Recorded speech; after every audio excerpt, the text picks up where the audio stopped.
వీక్షకులందరికీ నమస్కారం. అందరికీ నూతన ఆంగ్ల సంవత్సర శుభాకాంక్షలు.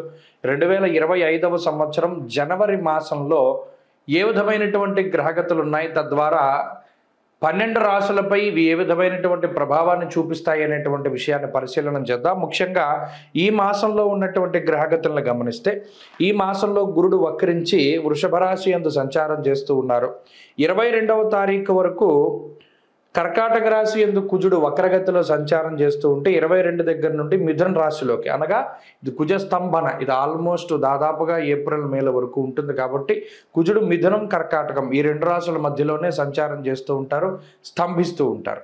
అందువల్ల 22వ తారీఖు నుండి మరలా వెనక్కి వెళ్ళి స్తంభిస్తారు. కాబట్టి మిథున రాశిలో ఉన్న ఫలితాలు కుజుడికి వర్తిస్తూ ఉంటాయి. అలాగే కేతు కన్యా రాశి యందు ఈ మాసం ప్రారంభంలో, అనగా 5వ తారీఖు నాడు మూల 1వ పాదంలోకి, అనగా ధను రాశిలోకి బుధుని యొక్క సంచారం ఉంటుంది. ఇక ఈ మాసంలోనే 15వ తారీఖు మకర సంక్రమణం, కాబట్టి అప్పటి నుండి రవి మకర రాశిలో సంచారం చేస్తారు. అలాగే ఈ మాసంలో శుక్రుడు 28వ తారీఖున మీనంలోకి సంచారం చేస్తున్నారు. అప్పటి వరకు శనితో కలిపి శుక్రుడు కుంభంలో ఉంటారు. మీనమందు రాహుగ్రహం సంచారం చేస్తూ ఉన్నారు. ఇది ఈ మాసంలో ఉన్నటువంటి పరిస్థితి. అయితే తెలుగు మాసాలలో చూసుకుంటే ఈ మాసాన్ని పుష్యమాసము అంటారు. పుష్యమాసమునందు ఏ కార్యక్రమాలు చేయాలి, ఏమేమి చేయకూడదు అనేటువంటి విషయాన్ని కూడా మనం తెలుసుకోవాలి. పుష్యమాసంలో గృహప్రవేశాలు, గృహారంభాలు, వివాహాలు లేదా ఏ విధమైనటువంటి శుభ కార్యక్రమానికి సంబంధించినటువంటి పనులు కానీ, శుభ కార్యక్రమాలు కానీ చెయ్యరు. దీన్ని శూన్యమాసము అన్నారు. మరీ ముఖ్యంగా ద్విస్వభావ రాశిలోకి రవి ప్రవేశించిన తర్వాత, అనగా 16వ తారీఖు డిసెంబర్ దగ్గర నుండి ధను రాశిలోకి రవి ప్రవేశం చేసిన తర్వాత, డిసెంబర్ 16 నుండే ఒరిజినల్గా గృహారంభాలు కానీ గృహప్రవేశాలు కానీ చేయకూడదు. కానీ పాపం తెలియక చాలామంది వాటిని ఆచరిస్తూ ఉన్నారు. అలాగే గోదావరి జిల్లాలో నెలగంట పట్టిన తర్వాత, అంటే సంక్రాంతి నెల పట్టిన తర్వాత శుభ కార్యక్రమాలు ఇవి చేయరు. మరలా అంతర్వేది రథోత్సవం కానీ అంతర్వేది ఏకాదశి కానీ తర్వాత వరకు కూడా చేయరు. అయితే ఈ మధ్యకాలంలో కొంతమంది మాఘమాసంలో చేసుకుంటూ ఉన్నారు వివాహాది శుభ కార్యక్రమాలు. దానికి కూడా ఏ విధమైన దోషం లేదు. కానీ దీన్ని శూన్యమాసము అంటారు. దాదాపుగా జనవరి నెలంతా కూడా పుష్యమాసమే ఉంటుంది. కాబట్టి ఈ పుష్యమాసమున శంకుస్థాపనలు చేయకూడదు. పుష్యే చాగ్ని భయం చేయవ అంటూ ఉన్నది శాస్త్రం. అనగా ఈ మాసంలో ఏదైనా ఒక పని చేస్తే అది అగ్ని సంబంధంగా కాలిపోతుంది, బూడిదైపోతుంది అన్నారు. అందుకనే అసలు ఏ విధమైన శుభ కార్యక్రమాలు చేయకూడదు. ఇది ప్రధానంగా గుర్తుపెట్టుకోవాల్సింది. అలాగే గృహారంభ గృహప్రవేశాదే కాదు, ఇంకేవి కూడా కార్యక్రమాలు చేయరు. అందుకనే దీన్ని శూన్యమాసము అన్నారు. అంటే ఈ మాసంలో ఏ విధమైనటువంటి శుభ కార్యక్రమాలు ఉండవు. అలాగే ఈ జనవరి నెలలోనే మకర సంక్రమణం జరుగుతుంది. కాబట్టి ఈ జనవరి నెల 15వ తారీఖు నాడు సంక్రమణం రోజున పితృదేవతల్ని స్మరించి వారి పేర్ల మీద స్వయంపాక దానాదులు అవి చేస్తూ ఉంటారు.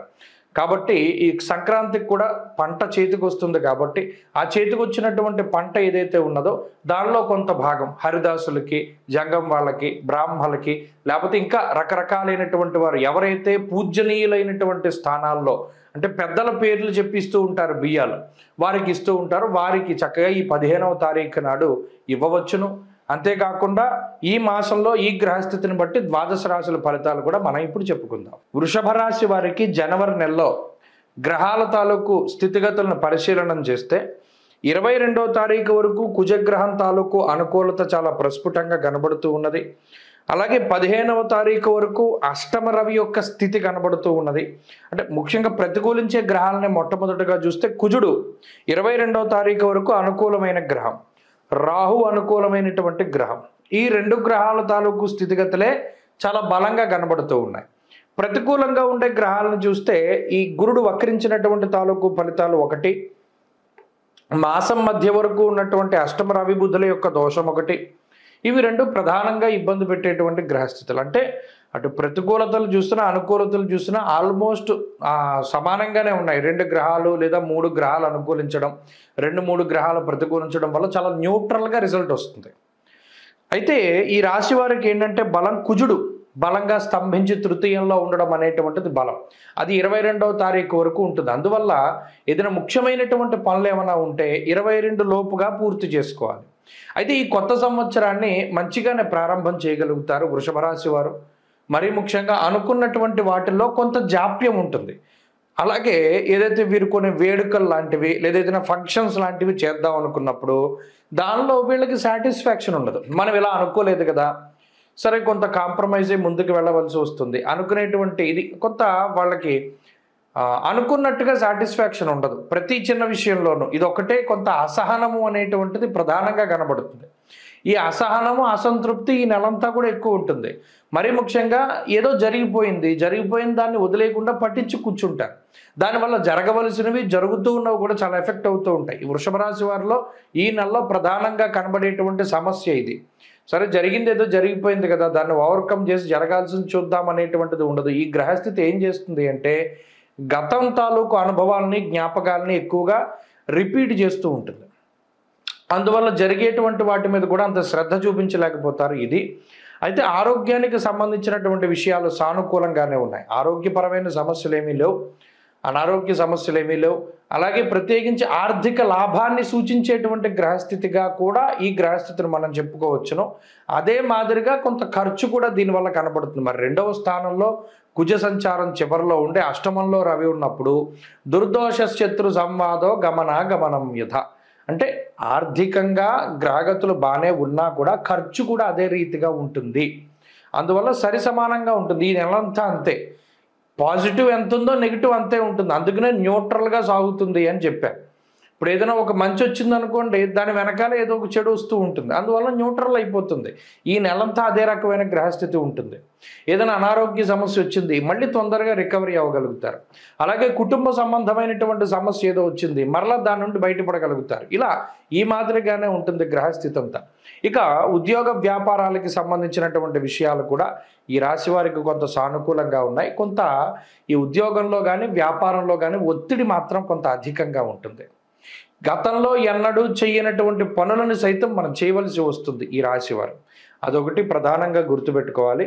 అంతేకాక 22వ తారీఖు దాటిన తర్వాత, ముఖ్యంగా 15వ తారీఖు దాటిన తర్వాత అష్టమ రవి దోషం పోతుంది, భాగ్యస్థానంలోకి రవి వెళతారు. అప్పుడు కూడా విచారే నవమే రవు అన్నది శాస్త్రం.